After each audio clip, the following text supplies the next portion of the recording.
जय हिंद साथियों, आप सभी का स्वागत करता हूं आप सभी के अपने चैनल टारगेट सिलेक्शन में। साथियों, एसएससी जीडी कांस्टेबल 2025 की परीक्षा के लिए अब समय आपके पास बहुत कम है, यानी कि चुनिंदा घंटे भी आपके पास हो सकते हैं, कुछ चंद दिन भी आपके पास हो सकते हैं। तो इन चुनिंदा घंटों में, इन चुनिंदा समय में साथियों आप कैसे अपनी तैयारी ऐसे करें कि आपका 100% सिलेक्शन हो जाए। तो मैं साथियों आज की इस वीडियो में 40 सवाल लाया हूं आपके लिए टॉप लेवल के हिंदी के, और 40 सवाल लाया हूं जीके जीएस के। मैं कहूंगा साथियों, अगर आप इन 40 सवालों को देख लेते हैं हिंदी के, तो यहां से आपको, यानी कि इस एकमात्र क्लास से आपको लगभग 10 सवाल देखने को मिलेंगे हिंदी के।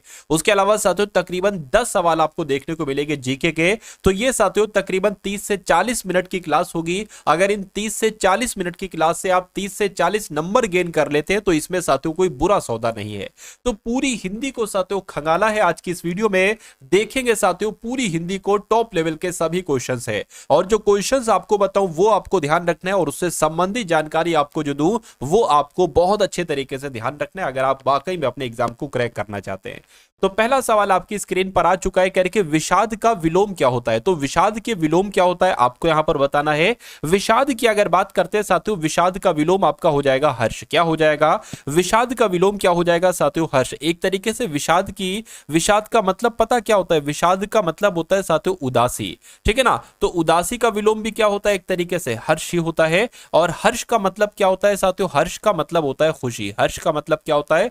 खुशी होता है। अगर यहां पर साथियों हम लोग बात करें, लिखा हुआ है अवसाद। अगर आपसे जैसे कि यहां पर विषाद का विलोम पूछा गया, वैसे ही साथियों अवसाद का विलोम भी आपसे पूछा जा सकता है। तो अवसाद का विलोम क्या हो जाएगा साथियों? प्रसन्नता हो जाएगा। क्या? अवसाद का विलोम साथियों प्रसन्नता हो जाएगा। अगर शोक का विलोम आपसे पूछ लिया जाए तो साथियों शोक का विलोम क्या हो जाएगा? आनंद हो जाएगा। और अगर प्रमाद की अगर बात करें साथियों, प्रमाद का विलोम क्या हो जाएगा? छोटा आ लगा दीजिए, अप्रमाद हो जाएगा। तो इतनी जानकारी आप लोग याद रखेंगे। उसके अलावा एक और आपसे पूछा जाता है जो मैं आपको अलग से बता रहा हूं साथियों, अल्पायु। अल्पायु का अगर आपसे विलोम पूछे ना तो आपको क्या बताना है साथियों? आपको दीर्घायु बताना है। यानी कि अल्पायु का विलोम क्या हो जाएगा? दीर्घायु हो जाएगा। अगर आपसे साथियों जटिल का विलोम पूछ ले, क्या जटिल का विलोम पूछ ले, तो आपको सरल बताना है। क्या बताना है? सरल बताना है। इतनी जानकारी आपको याद रखना है। अब उसके बाद देखिए अगले नंबर का सवाल है, आपसे पूछा जा रहा है कि रेडियो का उत्पत्ति किसने किया। अब इस उत्पत्ति की जगह पर कोई और शब्द आएगा, या तो ये आएगा, या तो ये आएगा, या तो ये आएगा। कौन सा आएगा?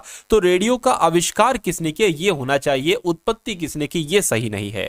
उसके बाद देखिए अगले नंबर का सवाल आपकी स्क्रीन पर, कह रहे कि जो हर समय दूसरों की बुराइयां खोजता है उसके लिए एक शब्द साथियों क्या हो सकता है? फटाफट आप लोग यहां पर मुझे बता दीजिए। अगर यहां पर एक शब्द की बात करते, खेचर का मतलब क्या होता है? देखिए आकाश में चलने वाले को कहा जाता है। क्या? आप लोग से अगर पूछा जाए कि आकाश में चलने वाले को क्या कहा जाता है, क्या आकाश में चलने वाले को क्या कहा जाता है? तो इसको खेचर कहा जाता है।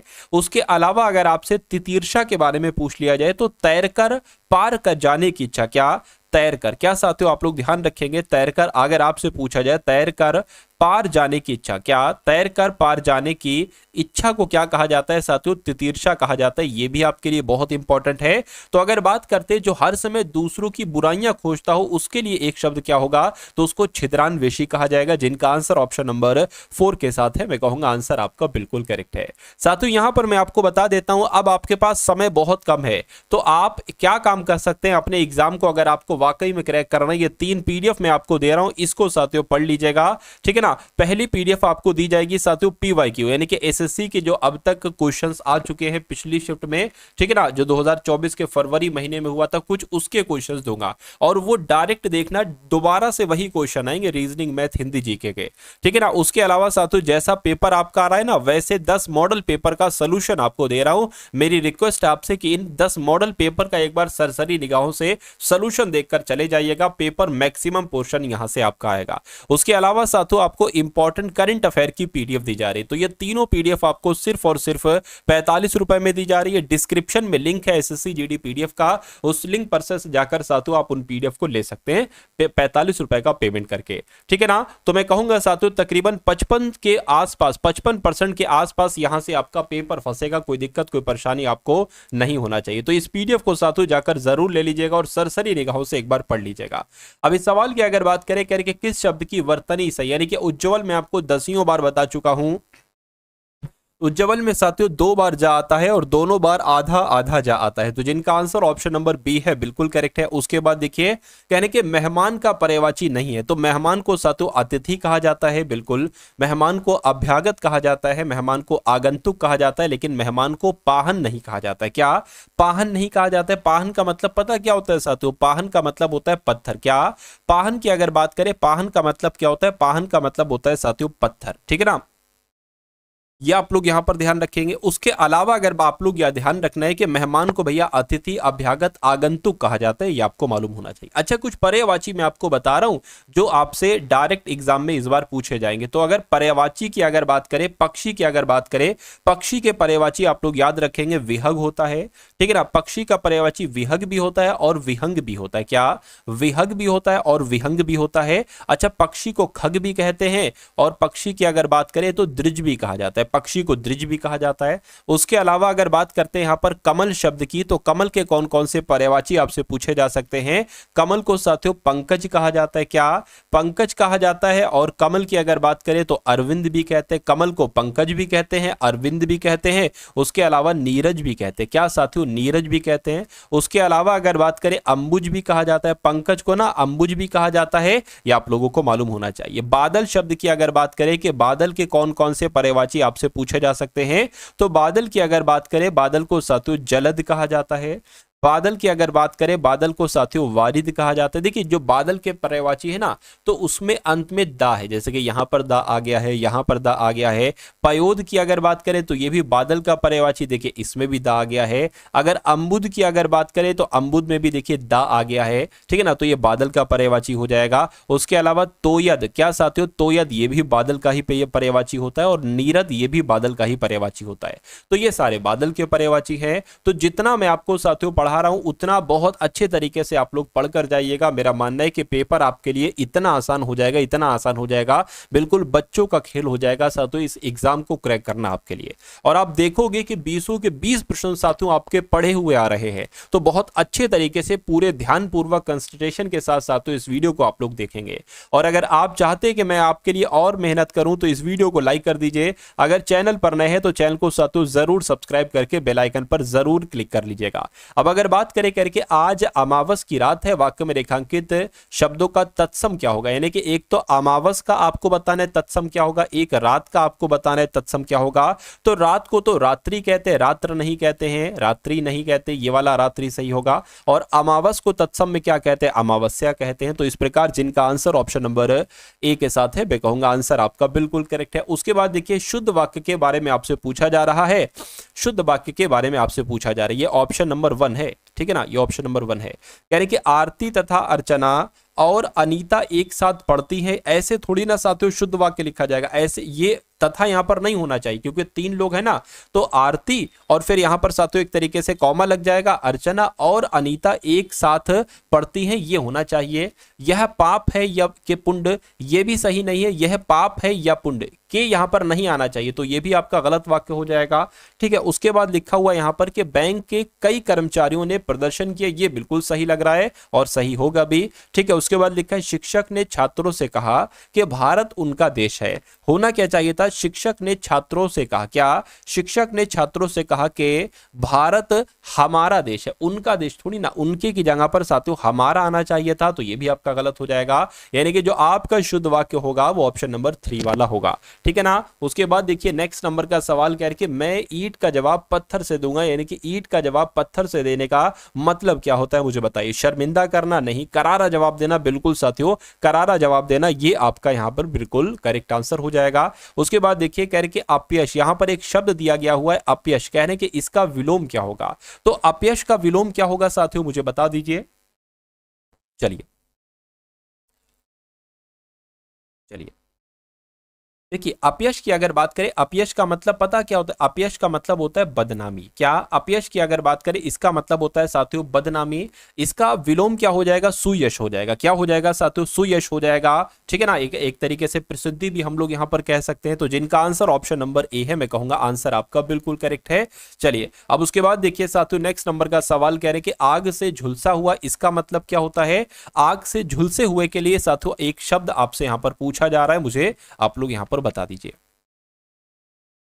चलिए, तो अगर आपका जवाब साथियों अनल दग्ध है तो मैं कहूंगा अनल दग्ध आपका बिल्कुल सही जवाब शब्द हो जाएगा, यानी कि आग से झुलसे हुए के लिए एक शब्द अनल दग्ध आता है। अगला सवाल करके स्तुति का विलोम क्या होगा बताइए।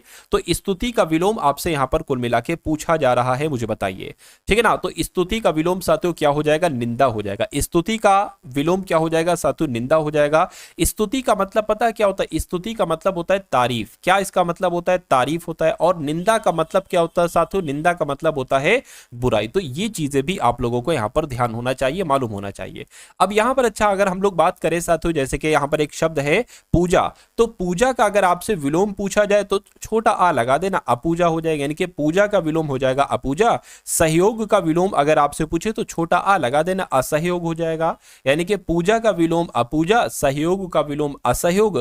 क्या यहां पर भी छोटा लगेगा, सब में थोड़ी ना लगता है साथियों। निशंक यहां पर लिखा हुआ है, सशंक हो जाएगा, इसका विलोम क्या हो जाएगा साथियों, सशंक हो जाएगा। तो ये भी आप लोगों को यहां पर मालूम होना चाहिए। अच्छा, यहां पर कुछ इंपॉर्टेंट मैं आपको विलोम शब्द बता रहा हूं, वो आप लोगों को यहां पर मालूम होना चाहिए, क्योंकि वो आपके बहुत ज्यादा पूछे जाते हैं आपके एग्जाम में। चलिए, तो विलोम शब्द साथियों मैं आपको यहां पर बता रहा हूं, ठीक है ना। जैसे कि मान लीजिए अगर आपसे साथियों सिंपल सा एक है सफल का विलोम पूछ लिया जाए, तो बच्चा बच्चा जानता है सफल का विलोम तो असफल होता है। क्या सफल का विलोम असफल होता है। अगर आपसे साथियों स्वतंत्रता का विलोम पूछ लिया जाए, क्या साथियों, स्वतंत्रता, स्व, ठीक है ना, ये गलत लिखा हुआ है, एक सेकेंड, गलत लिख दिया मैंने यहां पर। ये हो गया आपका साथियों स्व, और ये हो गया तंत्रता, यानी कि स्वतंत्रता का विलोम अगर आपसे पूछा जाए तो परतंत्रता आपको बता देना, परतंत्रता आपको यहां पर बता देना है। अगर आपसे साथियों सन्यासी का विलोम पूछ लिया जाए, क्या पूछ लिया जाए, अगर आपसे सन्यासी का विलोम पूछ लिया जाए तो आपको गृहस्थ बताने। देखिए, अगर आपको याद है तो रिवीजन कर लीजिए, अगर नहीं याद है तो इनको सीख लीजिए, क्योंकि आपके एग्जाम में यही क्वेश्चंस आपको वहां पर देखने को मिलेंगे, फिर ना कहिएगा कि ये क्या हो गया। अब उसके बाद देखिए, सत्कर्म का अगर आपसे विलोम पूछा जाए तो आपको क्या बताना है, आपको दुष्कर्म बताना है। सत्कर्म का विलोम क्या बताना है, दुष्कर्म बताना है। अगर आपसे सृष्टि का विलोम पूछा जाए, क्या साथियों, अगर आपसे सृष्टि का विलोम पूछा जाए तो प्रलय आपको बता देना, प्रलय आपको बता देना है। उसके अलावा अगर आपसे सदाचार का विलोम पूछा जाए, सदाचार का विलोम आपको क्या बताना है साथियों, दुराचार बताना है, सदाचार का विलोम दुराचार हो जाएगा। ये इतनी जानकारी आप लोगों को मालूम होना चाहिए। अगला सवाल आपकी स्क्रीन पर है, करके मेरे हृदय में प्रचंड ज्वाला उठी है, इस वाक्य में रेखांकित शब्द के लिए पर्यायवाची आप लोग यहां पर साथियों बता दीजिए। तो प्रचंड का पर्यायवाची क्या हो सकता है, मुझे बताइए। चलिए, तो प्रचंड का साथियों उग्र हो जाएगा, ठीक है, मेरे हृदय में उग्र ज्वाला उठी है, ये भी कह सकते हैं। तो कुल मिला के आपका राइट आंसर अगर है ऑप्शन नंबर किसके साथ, ए के साथ, तो बिल्कुल करेक्ट है। अगला सवाल आपकी स्क्रीन पर कह रहे कि इनमें से कौन सा वाक्य शुद्ध है। तो साथियों अशुद्ध वाक्य के बारे में यहां पर आपसे कुल मिला के पूछा जा रहा है। तो शुभ नक्षत्र आ गया है, ठीक, ये तो शुद्ध है। संतोष को क्षमा कर दो, संतोष को, क्या साथियों, संतोष को क्षमा कर दो। यहां पर क्षमा शब्द सही नहीं लिखा हुआ है। क्षमा शब्द कैसे लिखा जाता है, क्षमा शब्द साथियों ऐसे लिखा जाता है, तो ये गलत हो जाएगा, यानी कि अशुद्ध हो जाएगा, और यही आपका राइट आंसर हो जाएगा। उसके बाद देख लीजिए, यमुना का पानी गंदा हो गया, इसमें भी कोई दिक्कत नहीं। शाम को सब्जी लेने जाना है, इसमें भी कोई दिक्कत नहीं, यानी कि ये तीनों वाक्य सही है सिवाय ऑप्शन नंबर 2 वाले के। उसके बाद देखिए, कह रहे कि जिसके समान कोई दूसरा ना हो उसके लिए एक शब्द क्या हो सकता है साथियों, ये आप लोग यहां पर मुझे बता दीजिए। चलिए, फटाफट साथियों आप लोग यहां पर बता दीजिए। अच्छा, यहां पर एक अपरिमेय शब्द है, अगर आपसे पूछा जाए जिसकी नाप तौल ना हो सके, क्या, देखिए अगर मैं आपको पढ़ा रहा हूं साथियों तो बहुत कुल मिला के बहुत अच्छे तरीके से, यानी कि 360 डिग्री में आपको पढ़ा रहा हूं, ठीक है। जिसकी नाप तौल ना हो सके, जिसकी नाप तौल ना हो सके, उसके लिए एक शब्द अगर आपसे एग्जाम में पूछ लिया जाए तो आपको अपरिमेय बता देना, क्या अपरिमेय बता देना है। उसके अलावा अन्यतम का मतलब पता क्या होता है साथियों, बहुतों में से एक, यानी कि, ठीक है ना, अगर बात करते हैं साथियों बहुतों में से एक की अगर बात करें तो इसको अन्यतम कहा जाएगा, अन्यतम कहा जाएगा। असाध्य शब्द की अगर बात करते हैं, जो साधने योग्य ना हो, क्या, जो साधने योग्य हो उसको साध्य, और जो साधने योग्य ना हो, ठीक है ना, और जो साधने योग्य ना हो उसके लिए एक शब्द क्या आ जाएगा, उसके लिए साथियों असाध्य आ जाएगा, जो साधन योग्य ना हो। अगर यहां पर जिसके समान कोई दूसरा ना हो तो उसके लिए एक शब्द क्या हो जाएगा, अद्वितीय हो जाएगा, और अद्वितीय आपका यहां पर बिल्कुल करेक्ट आंसर हो जाता है भाई, बहुत बढ़िया। Very good class. अगला सवाल आपकी स्क्रीन पर है, देखिए और बताइए राइट आंसर क्या होगा। कह रहे परंपरा से संपत्ति अथवा पद पाने वाले को क्या कहा जाता है, बताइए। यानी कि जो जिसको संपत्ति मिल गई हो, जिसको कोई पद मिल गया हो, तो उसको क्या पद अधिकारी कहेंगे या उत्तराधिकारी कहेंगे, इच्छाचारी कहेंगे या औपनिवेशक कहेंगे। साथियों ये आपसे कुल मिला के यहाँ पर पूछा जा रहा है, मुझे बताइए। चलिए देखिए, अगर औपनिवेशक की अगर बात करें तो जो उपनिवेश में रहने वाला व्यक्ति होता है, क्या साथियों, उपनिवेश में, क्या उपनिवेश में रहने वाले व्यक्ति को कहा जाता है। उपनिवेश में रहने वाले व्यक्ति को क्या कहा जाता है, अगर आपसे पूछा जाए तो आपको औपनिवेशिक बता देना है। अपनी इच्छा के अनुसार जो काम करता है, यानी कि इच्छा के अनुसार काम करने वाले को, इच्छा के अनुसार काम करने वाले को साथियों क्या कहा जाता है, काम करने वाले को क्या कहा जाता है, इच्छाचारी कहा जाता है। ठीक है, यानी कि ये भी आपको याद रखना है और ये भी आपको याद रखना है। उत्तराधिकारी की अगर बात करें साथियों, परंपरा से संपत्ति पाने वाला या पद पाने वाले को ही उत्तराधिकारी कहा जाता है। राइट आंसर आपका अगर है ऑप्शन नंबर 2 तो बिल्कुल करेक्ट है। अच्छा, इसकी बात करें पद अधिकारी, पद पर रहकर जो कार्य करता है, क्या साथियों, जो पद पर रहकर कार्य करता है, पद पर रहकर कार्य जो करता है साथियों, उसको क्या कहा जाता है, उसको पद अधिकारी कहा जाता है। तो कुल मिला के मैंने आपको 4 यहां पर बताए हैं, चारों आप लोग बहुत अच्छे तरीके से यहां पर याद रखेंगे। उसके बाद देखिए, मंगनी के बैल के दांत नहीं देखे जाते, इस लोकोक्ति का मतलब क्या होगा, मुझे बताइए। इच्छा के विरुद्ध काम करना, अपने स्वार्थ के लिए नुकसान भी मंजूर, या मुफ्त में मिली चीज में मीन मेख नहीं निकालना चाहिए। बिल्कुल साथियों, मंगनी के बैल के दांत नहीं देखे जाते, यानी कि मंगनी में जो मिल जाए वो समझ लो मिल जाए, रख लो चुपचाप। ठीक है, यानी कि मुफ्त में जो मिल रहा है उसमें फिर मीन मेखे निकालो, कमियां निकालो, ऐसा नहीं होना चाहिए। तो कुल मिला के इस सवाल का जवाब आपका ऑप्शन नंबर सी हो जाएगा। अगला सवाल देखिए आपकी स्क्रीन पर है, कह रहे कलम तोड़ देना, इस मुहावरे का मतलब क्या हो सकता है साथियों, मुझे आप लोग बता दीजिए। कलम तोड़ देना, जैसे कि लिखना पढ़ना त्याग देना, ऐसा तो नहीं होगा। अत्यंत क्रोधित होना, लिखने से घृणा करना, अत्यंत मार्मिक रचना करना। तो मैं कहूंगा सबसे सटीक जवाब अगर इस सवाल का बनता है तो ऑप्शन नंबर डी हो जाएगा, यानी कि 4 आपका सही जवाब हो जाएगा। उसके बाद देखिए अगला सवाल कह रहे कि वसंत का विलोम क्या होगा, मुझे बताइए। चलिए साथियों, यहां पर एक बात मैं आपको बता देना चाहता हूं, ये तो अपना चैनल हो गया साथियों टारगेट सिलेक्शन, ठीक है ना, टारगेट सिलेक्शन, और टारगेट सिलेक्शन ऐप आप लोग जाकर साथियों डाउनलोड कर लीजिए, क्योंकि यहां पर साथियों कुछ टेस्ट आपको फ्री दिए जा रहे हैं। टारगेट सिलेक्शन प्ले स्टोर से जब आप एप्लीकेशन को डाउनलोड करोगे, इस ऐप का लिंक भी आपको डिस्क्रिप्शन में दे दिया गया है। तो यहां पर आपको पता क्या मिल रहा है साथियों, देखिए मैं आपको बता दें, जैसे कि अब आपके कौन कौन से एग्जाम है। अब आपका एग्जाम है साथियों एसएससी जीडी का, तो एसएससी जीडी के तकरीबन आपको 100 मॉक टेस्ट मिल जाएंगे। 100 सुनिएगा अभी, 100 मॉक टेस्ट मिल जाएंगे, और पिछले 3 से 4 सालों में जितनी भी शिफ्ट हो चुकी हैं एसएससी जीडी की, उन शिफ्ट के सॉल्यूशन मिल जाएंगे। ठीक है, तो ये आपको दिया जाएगा। उसके अलावा, और ये सब आपको सिर्फ और सिर्फ 199 में दिया जा रहा है, 200 रुपए में आपको दिया जा रहा है। उसके बाद आपका एक और एग्जाम होगा आरपीएफ कांस्टेबल का, अगर आपका एग्जाम है तो आरपीएफ कांस्टेबल के लिए भी आपको साथियों 100 मॉक टेस्ट दिए जाएंगे, और पिछले जितने भी एग्जाम हो चुके हैं उनके प्रीवियस ईयर क्वेश्चन आपको दिए जाएंगे सॉल्यूशन के साथ। तीसरा आपका एग्जाम अगर ग्रुप डी का होगा, यानी कि ग्रुप डी का फॉर्म आप डाल देना, रेलवे ग्रुप डी का फॉर्म, इसके भी आपको 100 मॉक टेस्ट दिए जाएंगे, और जितने भी पिछले 5-10 सालों में पेपर हुएंगे उनका सॉल्यूशन दिया जाएगा। उसके अलावा आपको साथियों एनटीपीसी के 100 मॉक टेस्ट और सभी पीवाईक्यू दिए जाएंगे। तो ये सारा कंटेंट आपको सिर्फ और सिर्फ 200 रुपए में कौन देगा, कहां मिलेगा। जो 600 रुपए में साथियों ये चीज दे रहे थे 1 साल की वैलिडिटी के साथ, 600 की जगह पर साथियों 200 रुपए में सेम वही डिक्टो चीज दे रहा हूं। तो आपको साथियों ये अभी आपके पास मौका है, डिस्क्रिप्शन में ठीक है ना लिंक है टारगेट सिलेक्शन एप्लीकेशन का, इसको डाउनलोड कर लीजिएगा, और वहां पर आपके सामने जो थंबनेल होगा सभी एग्जाम्स उसमें लिखे होंगे, ठीक है ना। वो वाला आप साथियों कोर्स अगर परचेस करते हो तो वो वाला साथियों परचेस कर लेना, ठीक है ना।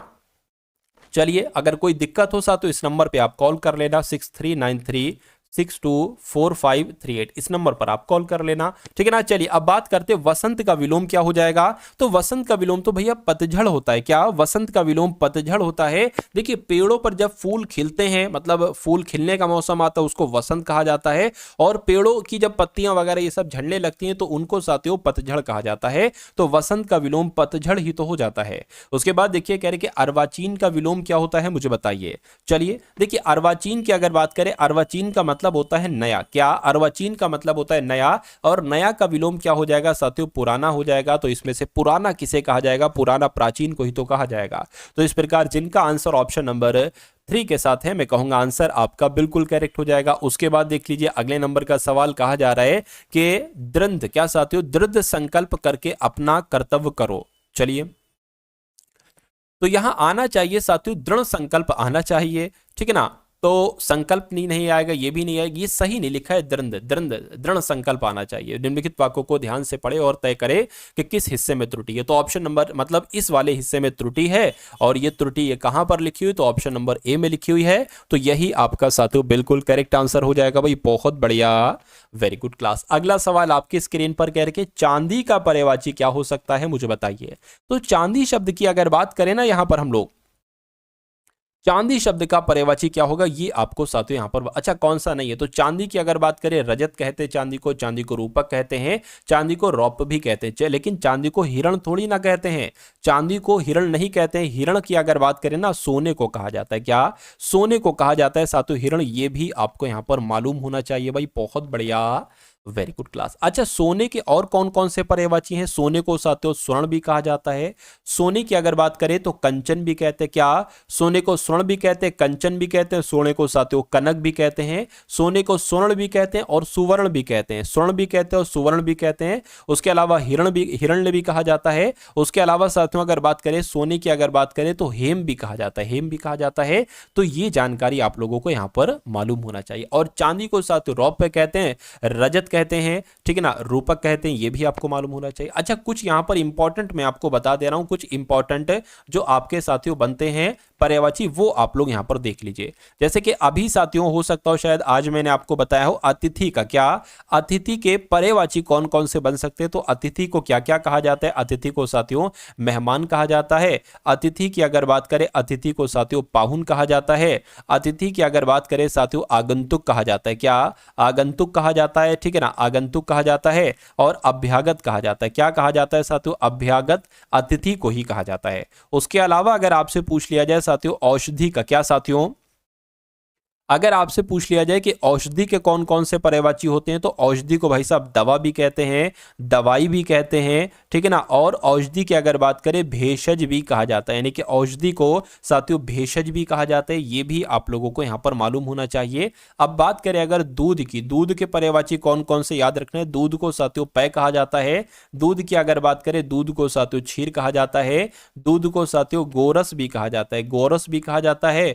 और दूध को साथियों दुग्ध भी कहा जाता है। और दूध की अगर बात करें तो दूध को स्तन भी कहा जाता है। एक और याद कर लेंगे, पवन, पवन का मतलब क्या होता है, पवन का मतलब होता है साथियों हवा। हवा को क्या कहा जाता है, हवा को साथियों समीर कहा जाता है। हवा को साथियों वायु कहा जाता है, हवा को वायु कहा जाता है। और हवा की अगर बात करें तो अनिल भी कहा जाता है, क्या कहा जाता है साथियों, अनिल भी कहा जाता है। तो इतनी जानकारी आपको यहां पर मालूम होना चाहिए भाई, बहुत बढ़िया, वेरी गुड क्लास। अब उसके बाद देखिए 14 वर्ष की अवधि समाप्त होने पर श्रीराम अयोध्या लौटे, या अवधि मतलब कुल मिला के आपको बताने की अवधि कैसे लिखा जाएगा। तो अवधि जैसे आपका ऑप्शन नंबर 2 में लिखा हुआ है, ये आपका राइट आंसर हो जाएगा, ठीक है ना। चलिए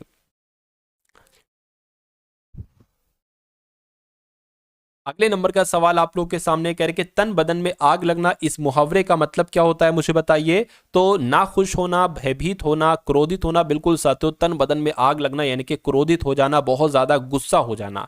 अगला सवाल देखिए, सही वर्तनी वाले शब्द का चयन कीजिए, यानी कि तृतीय कैसे लिखा जाता है। तो तृतीय साथियों जैसे ऑप्शन नंबर सी में लिखा हुआ है ऐसे लिखा जाता है, 3 में लिखा हुआ है, मतलब जैसे ऑप्शन नंबर 3 में लिखा हुआ है, ठीक है ना। उसके बाद देखिए अगला सवाल कह रहे कि इनमें निम्नलिखित में से कौन सा एक शब्द तत्सम है।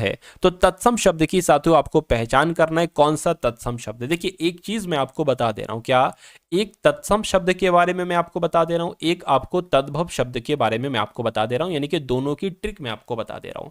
देखिए जो शब्द हम अपने रोजमर्रा के जीवन में, क्या जो शब्द हम अपने रोजमर्रा, ठीक है ना, के जीवन में यूज करते हैं, क्या जो शब्द हम अपने रोजमर्रा के जीवन में उपयोग करते हैं वो एक तरीके से क्या होते हैं, वो एक तरीके से तद्भव शब्द होते हैं, ठीक है ना। जिन शब्दों का उच्चारण आसान होता है, जिन शब्दों का क्या साथियों, ये मैं अपनी खुद की बनाई हुई ट्रिक बता रहा हूं। जिन शब्दों का उच्चारण आसान होता है, यानी कि उनको लिखना पढ़ना साथियों आसान होता है, वो शब्द आपके तद्भव शब्द होते हैं। वही इसका उल्टा, जो हम रोजमर्रा के जीवन में इस्तेमाल नहीं करते, यानी कि बहुत कम और ना के बराबर जिन शब्दों का हम अपनी बोलचाल की भाषा में इस्तेमाल करते हैं, वो तत्सम शब्द होते हैं। और जो शब्द थोड़ा पढ़ने में कठिन होते हैं, यानी कि अगर आप बच्चों को दिखाओगे और पढ़ोगे तो वो अटकेगा, दिक्कत पड़ेगी उसको, लेकिन तद्भव शब्द को पढ़ाओगे तो वो झट देसी पढ़ देगा।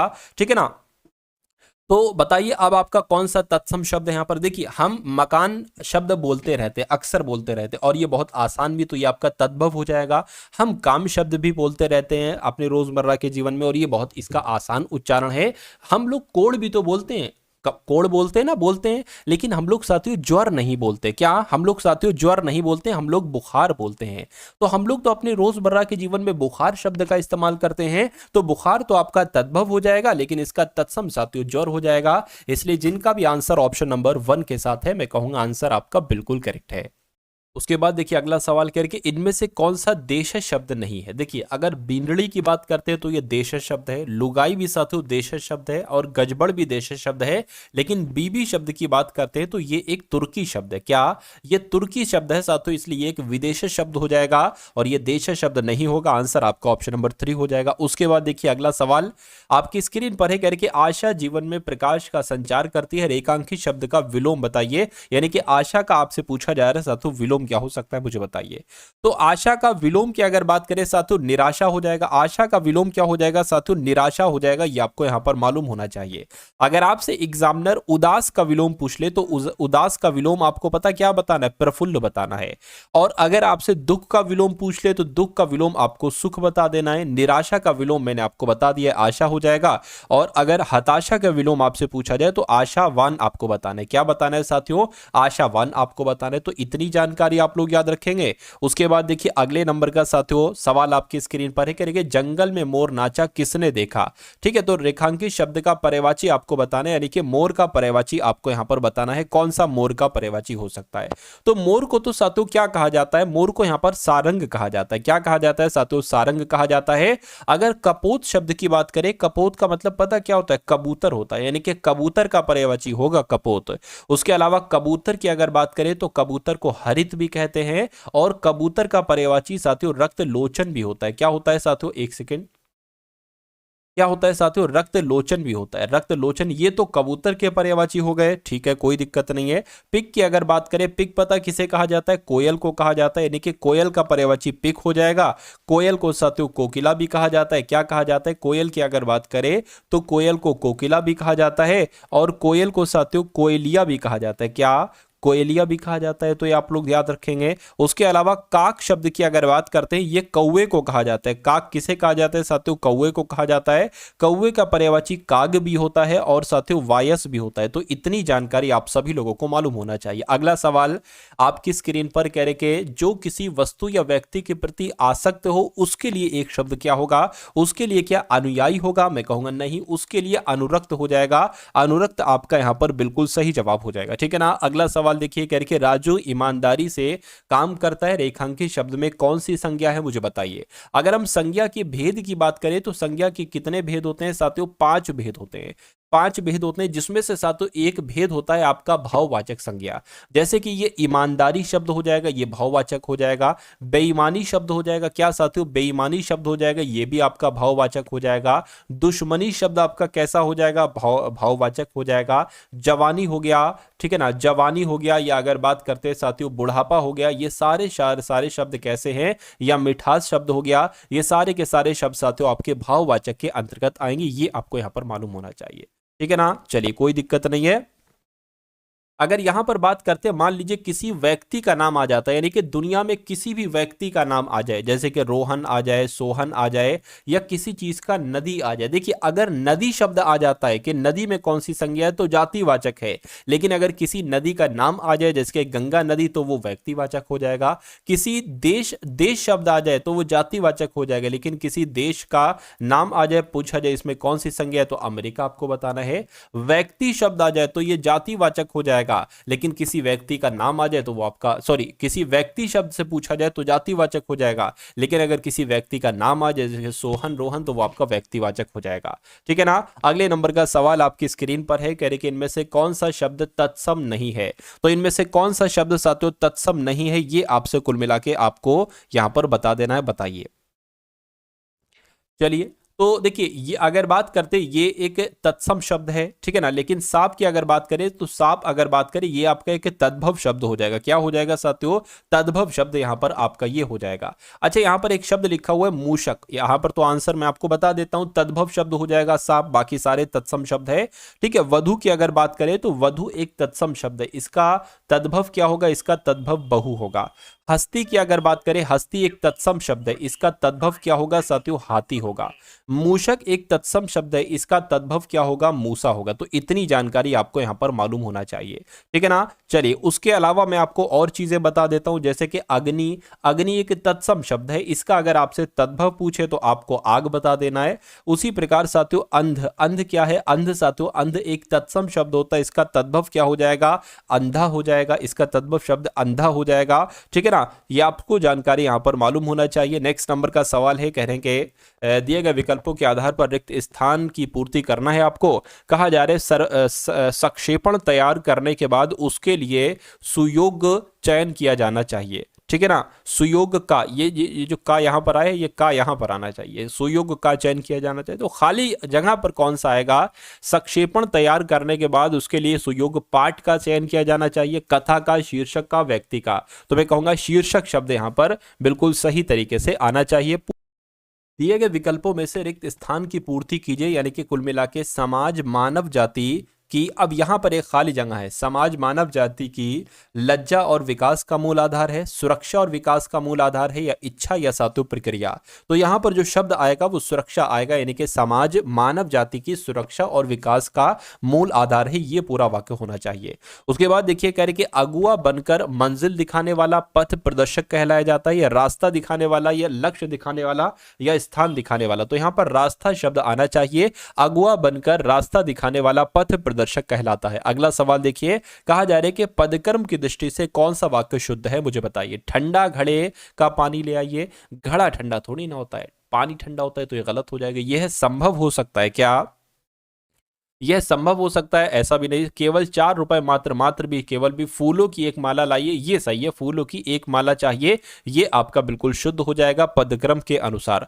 उसके बाद देखिए, कहा जा रहा है यहां पर साथियों के निम्नलिखित प्रश्न में 4 विकल्पों में से उस विकल्प का चयन करें जो दिए गए लोकोक्ति का सही अर्थ वाला विकल्प हो। वर्षा जब कृषि सुखाने, ठीक है ना, का वर्षा, क्या का वर्षा जब कृषि सुखाने, तो अवसर बीत जाने पर सहायता व्यर्थ है, बिल्कुल। बेईमानी बार बार नहीं फलती, कठिन काम को करने में कष्ट सहने पड़ते हैं, या बेमेल वस्तुओं का एक साथ होना। तो मैं कहूंगा का वर्षा जब कृषि सुखाने, तो अवसर बीत जाने पर सहायता बेकार है, सहायता व्यर्थ है। आंसर आपका ऑप्शन नंबर ए हो जाएगा। अगला सवाल करेंगे, संक्षिप्तता संक्षेपण का एक आकार गुण है, एक प्रधान गुण है, एक संक्षिप्त गुण है, या एक व्यर्थ गुण है। तो यहां पर प्रधान गुण आ जाएगा, प्रधान आपका आंसर हो जाएगा। अगला सवाल कह रहे हैं कि आपको इस बात की प्रामाणिकता सिद्ध करनी होगी। तो यहां पर आपको बताना है कि दिए गए वाक्य में वह भाग ज्ञात कीजिए जिसमें कोई त्रुटि है, यदि कोई त्रुटि नहीं तो कोई त्रुटि नहीं वाला ऑप्शन आपको यहां पर चुनना है। चलिए देखिए, अगर बात करते हैं, ये आपका जो प्रमाणिकता लिखा हुआ ना, ये सही नहीं लिखा हुआ है। तो कौन सा गलत है, मैं कहूंगा ये आपका गलत है। कैसे लिखा जाना चाहिए, अगर प्रमाण लिखेंगे तो प्रमाण ऐसे लिखेंगे, लेकिन अगर प्रामाणिकता लिखा जाता है तो सातु कुछ ऐसे लिखा जाता है, ये आपको यहां पर मालूम होना चाहिए। प्रमाणिकता ऐसे लिखा जाता है। अगला सवाल देखिए, कह रहे कि बालू पत्थर निम्न में से किसका उदाहरण है। तो यहां से सातु आपके सामने जीके के क्वेश्चंस यहां पर शुरू हो चुके हैं। तो इन सभी सवालों को आपको बहुत ध्यानपूर्वक देखना है और अपने स्कोर को सातु एक बेहतर करना है, अपने एग्जाम को क्रैक करना है। तो बालू पत्थर जो होते हैं ना सातु, बालू पत्थर, ये किसके उदाहरण होते हैं, तो ये अवसादी चट्टानों के उदाहरण होते हैं। सही जवाब ऑप्शन नंबर 2 हो जाएगा।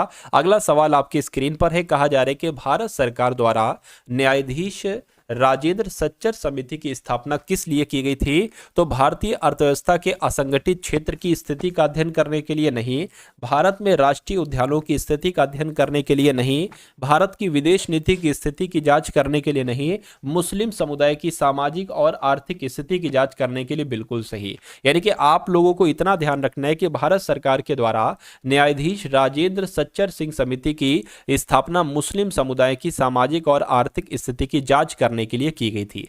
उसके बाद देखिए कह रहे कि तेल और वसा युक्त भोजन जब अधिक समय तक रखा जाता है तो अपघटन की प्रक्रिया के कारण इसके स्वाद और गंध में बदलाव होता है, या किण्वन के कारण, या विकृत गंधिता की वजह से। क्या आपका सही जवाब होगा? तो अगर ये सवाल आपके एग्जाम में आए तो विकृत गंधिता आपको बता देना। यानी कि तेल और वसा युक्त भोजन जब अधिक समय तक रखा जाता है तो विकृत गंधिता की प्रक्रिया के कारण इसके स्वाद और गंध में बदलाव होता है। नेक्स्ट नंबर का सवाल है, कहा जा रहा है कि भारतीय संविधान के संदर्भ में निम्नलिखित में से कौन सा अनुच्छेद अपने नागरिकों को धर्म की स्वतंत्रता का अधिकार देता है? तो अनुच्छेद 25 की अगर बात करते हैं, अनुच्छेद 25 ये धर्म की स्वतंत्रता का अधिकार देता है। साथियों ये जो क्वेश्चंस मैं आपको करवा रहा हूं ना, ये सभी के सभी सवाल आपको तैयार करते जाने, यानी कि क्लास में ही आपको साथियों तैयार हो जाए तो ये बहुत अच्छी बात हो जाएगी। चलिए इस सवाल की अगर बात करें, मलेरिया और काला ज्वार इनमें से किसके कारण होते हैं? तो ये तो प्रोटोजोआ के कारण होते हैं। किसके कारण साथियों? प्रोटोजोआ के कारण होते हैं। अगला सवाल देखिए आपकी स्क्रीन पर, कह रही कि महात्मा गांधी राष्ट्रीय ग्रामीण रोजगार गारंटी अधिनियम के संदर्भ में निम्नलिखित में से कौन सा कथन सही नहीं है? तो कौन सा कथन सही नहीं है? इसे कार्य करने के अधिकार के रूप में भी जाना जाता है। साथियों ये बात सही है। यह ग्रामीण विकास मंत्रालय द्वारा कार्यान्वित है, यह बात भी बिल्कुल सही है। उसके अलावा इसकी शुरुआत 2009 में की गई थी, तो इसकी शुरुआत 2009 में नहीं की गई थी। यह लाभार्थी को 100 दिनों के कार्य की गारंटी देता है, यह बात भी सही। यानी कि गलत कथन सही, मतलब कथन सही नहीं है, तो ऑप्शन नंबर 3 वाला कथन सही नहीं है। उसके बाद देखिए कह रहे कि कौन सा पुल असम के डिब्रूगढ़ को अरुणाचल प्रदेश में पासी घाट से जोड़ता है? तो अगर बात करते हैं साथियों बोगी बील की, क्या कौन सा पुल? तो मैं कहूंगा बोगी बील पुल असम में डिब्रूगढ़ को अरुणाचल प्रदेश में पासी घाट से जोड़ता है। नेक्स्ट नंबर का सवाल है, कह रहे कि तृतीयक क्षेत्र का दूसरा नाम है। तो तृतीयक क्षेत्र का साथियों दूसरा नाम है, क्या नाम है? सेवा क्षेत्र है। क्या तृतीयक क्षेत्र का दूसरा नाम क्या है साथियों? सेवा क्षेत्र है। राइट आंसर आपको ऑप्शन नंबर 1 हो जाएगा। अगला सवाल कह रहे कि निम्नलिखित में से किस केंद्र शासित प्रदेश को भारत में आंशिक राज्य का दर्जा दिया गया है? तो मैं कहूंगा पदुचेरी आपका सही जवाब हो जाएगा, क्योंकि पदुचेरी जो केंद्र शासित प्रदेश है इसको भारत में आंशिक राज्य का दर्जा दिया गया है। उसके बाद देखिए अगला सवाल कह रहे ताजमहल की प्रतिकृति बीबी का मकबरा ये कहां पर स्थित है? तो ये ताजमहल की एक तरीके से प्रतिकृति है बीबी का मकबरा, ये कहां पर है? ये औरंगाबाद में है। कहां पर? ये औरंगाबाद में है। औरंगाबाद कह लो या संभाजी नगर कह लो, क्या औरंगाबाद कह लो चाहे संभाजी नगर कह लो, ठीक है ना। अगले नंबर का सवाल आपकी स्क्रीन पर कह रहे भारत के कृषि क्षेत्र में किस प्रकार की बेरोजगारी है जहां आवश्यकता से अधिक लोगों को नियोजित किया जाता है?